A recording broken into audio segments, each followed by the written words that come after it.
Hello, I'm Skipper. Welcome to podcast number 2. As you're able to tell, I've just got a new mic, though you probably can't tell that. Anyway, in this podcast we'll be talking to ETNU about YSWar 2007 Plus. We'll have the last part of the Soji interview, and we'll be having some add-on news. So, let's start with the add-on news. It's been a bit of a me time recently. I released the BO105 project along with MigKiller, who made a paint for the pack.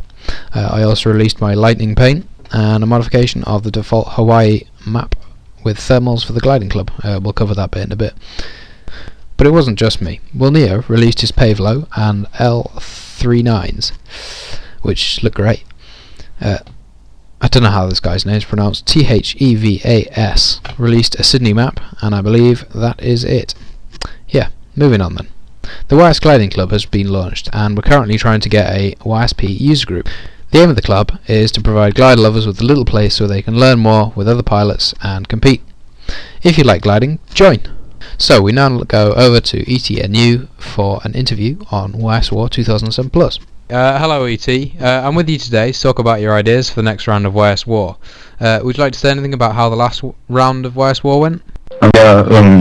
We had a quite positive resonance from our users, from the fans, and well, so we're just gonna go for the next round. Alright, so what do you think about for the next round of YSWar? Well, I was first thinking about just an ordinary run, like the last one with planes and the air combat mostly, but lately I focused on another thing, like you more focus on ground units and ground vehicles, and not so much that you just have the aircraft as support for the actual ground units. Okay, so is this going to mean smaller maps, so it's quicker to move into... Yeah, because we can't actually make soldiers run at whatever 500 knots or so. So we're just gonna have to do the map a bit smaller. And what about winning conditions, Victor? People have won.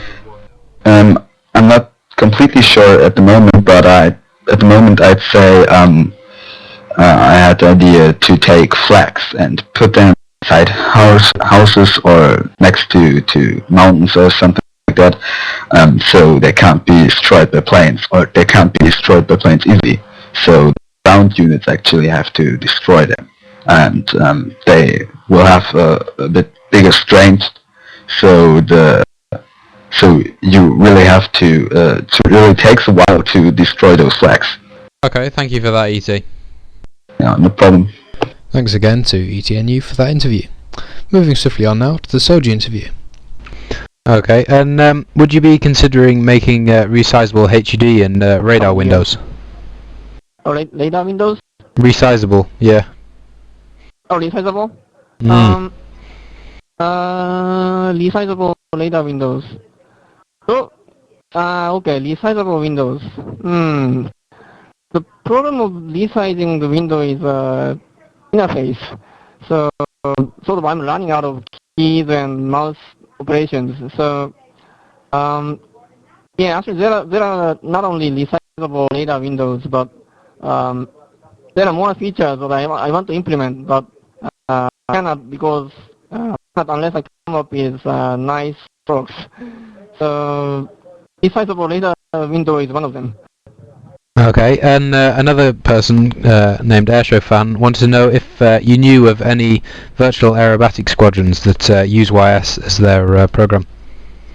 Oh, actually, I'm aware of some squadrons in YSPilots.com, and sometimes I search by Google and find some robotic squadrons.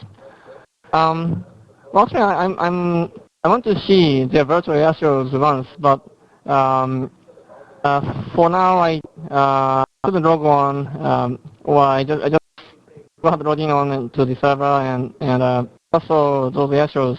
Yeah, I want to see. Okay, moving on to real life now. I know that you fly in the real world. What's the best feeling about flying? Best feeling about flying.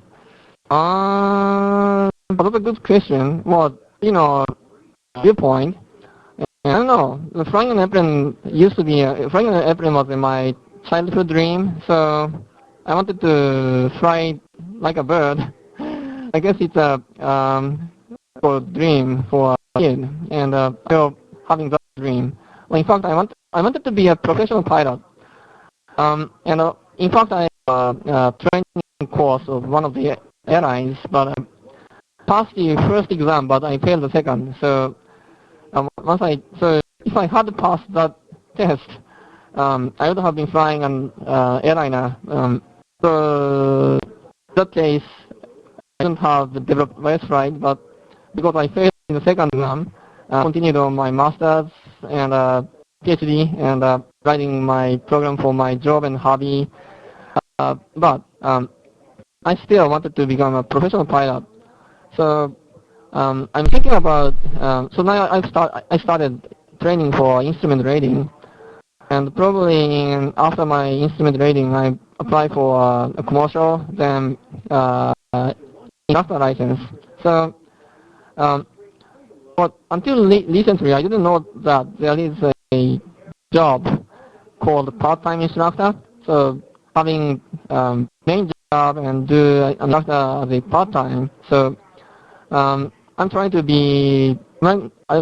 become a part-time instructor. Okay, thank you very much. And that's all we have now. Thank you. Thanks again to Soji for that interview. Well, I'm out of material. Join us next time for the YSPilots podcast. I'm Skipper. Out.